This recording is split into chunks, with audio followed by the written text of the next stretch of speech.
श्री कृष्ण कहते हैं, शब्द अमूल्य हैं।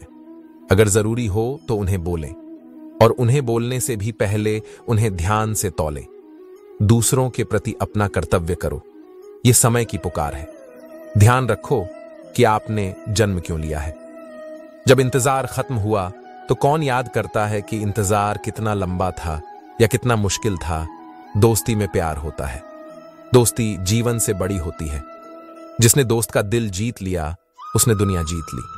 जो लोग समृद्ध होना चाहते हैं उन्हें बुरे दिमाग और बुरे दोस्तों से छुटकारा पाना चाहिए। हिंसा से बुराई करना दुष्टों की शक्ति है और क्षमा करके आगे बढ़ जाना ये पुण्य की शक्ति है। मूर्ख वे हैं जो उसे सिखाने की कोशिश कर रहे हैं जिसे सिखाया नहीं जा सकता और जो उनकी बात सुनता है अविश्वास के साथ। युद्ध में बहुत सी बुराइयां होती हैं। पहला और सबसे महत्वपूर्ण वध है। जीत हमेशा अनिश्चित होती है। यह संयोग पर निर्भर करता है और जीत हासिल करने वालों को भी हार झेलनी पड़ सकती है। बातचीत और दूसरे माध्यमों से जो सफलता मिलती है वही सबसे अच्छी होती है। दुश्मनों के बीच एकता का अभाव पैदा करने से जो सफलता प्राप्त होती है वह अस्थायी होती है। लड़ाई से मिली सफलता सबसे खराब है।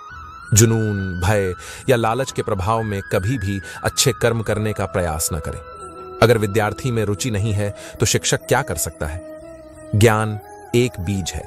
बस आपका मन उपजाऊ होना चाहिए।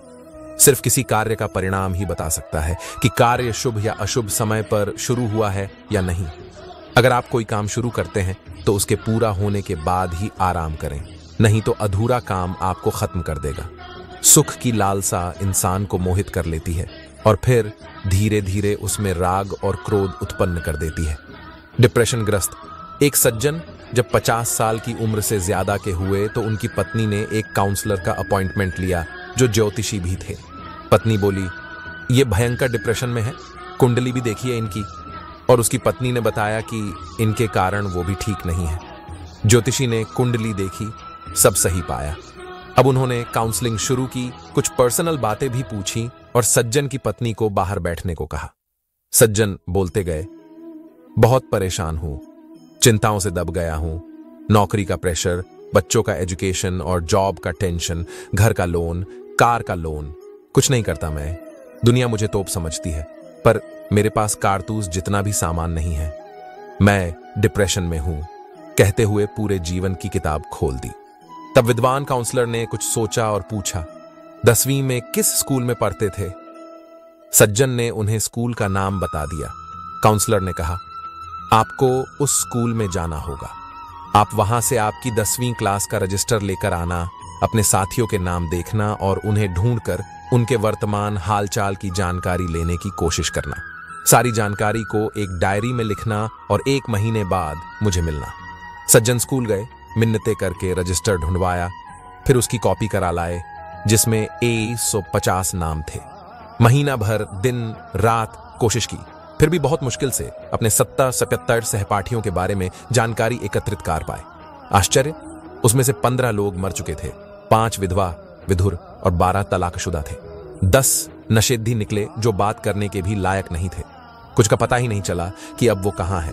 4 इतने गरीब निकले कि पूछो मत। 5 इतने अमीर निकले कि यकीन नहीं हुआ। कुछ कैंसर ग्रस्त, कुछ लकवा, डायबिटीज, अस्थमा या दिल के रोगी निकले। 1-2 लोग एक्सीडेंट्स में हाथ, पांव या रीढ़ की हड्डी में चोट से बिस्तर पर थे। कुछ के बच्चे पागल, आवारा या निकम्मे निकले। एक जेल में था। एक बाइंटावर की उम्र में सेटल हुआ था, इसलिए अब शादी करना चाहता था। एक अभी भी सेटल नहीं था, पर 2 तलाक के बावजूद तीसरी शादी के फिराक में था। महीने भर 10वीं कक्षा का रजिस्टर भाग्य की व्यथा खुद सुना रहा था। काउंसलर ने पूछा, अब बताओ डिप्रेशन कैसा है।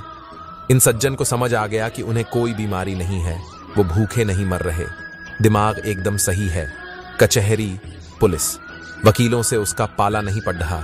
उसके बीवी बच्चे बहुत अच्छे हैं, स्वस्थ हैं, वो भी स्वस्थ है। डॉक्टर अस्पताल से पाला नहीं पड़ रहा। सज्जन को महसूस हुआ कि दुनिया में वाकई बहुत दुखी है और मैं बहुत सुखी और भाग्यशाली हूं। स्वामी राम तीर्थ के पास एक व्यक्ति बैठा था। उसने स्वामी जी से पूछा, स्वामी जी कितना बजा है। स्वामी जी ने कहा 1 बजा है। 1 घंटे के बाद उस व्यक्ति ने फिर पूछा, स्वामी जी क्या बजा है? उन्होंने फिर से कहा, 1 बजा है। स्वामी जी की बात सुनकर यह व्यक्ति बड़ा हैरान हुआ और बोला, स्वामी जी, कहीं आपकी घड़ी तो खराब नहीं हो गई है जो हमेशा 1 ही बजा रही है? स्वामी जी मुस्कुराए और बोले, सारे जगत में 1 ही तो बज रहा है, सारे जगत में ईश्वर का ही तो राज है। अत वो ही बज रहा है, उसके ही नाम का डंका बज रहा है। अत वो 1 ही बज रहा है। ठाकुर रामकृष्ण परमहंस से किसी ने पूछा, कोई आदमी बहुत धनवान हो तो उसकी क्या कीमत है आपकी नजर में? वो बोले, 0। उस व्यक्ति ने फिर पूछा, कोई बहुत विद्वान हो तो भी 0। कोई आदमी अत्यधिक बलशाली हो तो भी 0। इस तरह वो आदमी पूछता गया और ये सबकी कीमत 0 बताते गए। अंत में उस व्यक्ति ने पूछा, यदि स्वामी जी कोई व्यक्ति बलशाली हो, विद्वान हो, धनवान हो, सुंदर हो, सब कुछ हो तो? रामकृष्ण ने कहा, 0। 0 को अगर 0 से गुणा करेंगे तो 0 ही आएगा। इस सब की कीमत तब है जब 0 के आगे 1 लग जाए। ऐसे ही जब तक परमात्मा के नाम का 1 नहीं लगेगा तो सब बेकार है।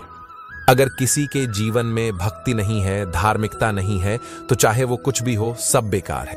जीवन में एक संत, एक कंत, एक मंत्र, एक ग्रंथ, एक पंथ होना चाहिए। अगर आपको हमारी वीडियो अच्छी लगी हो तो अपने दोस्तों के साथ भी शेयर कीजिए और कमेंट में जरूर बताइए कि कैसी लगी हमारी ये वीडियो। दोस्तों, आज बस इतना ही, मिलते हैं फिर से अगले वीडियो में। जय श्री कृष्णा।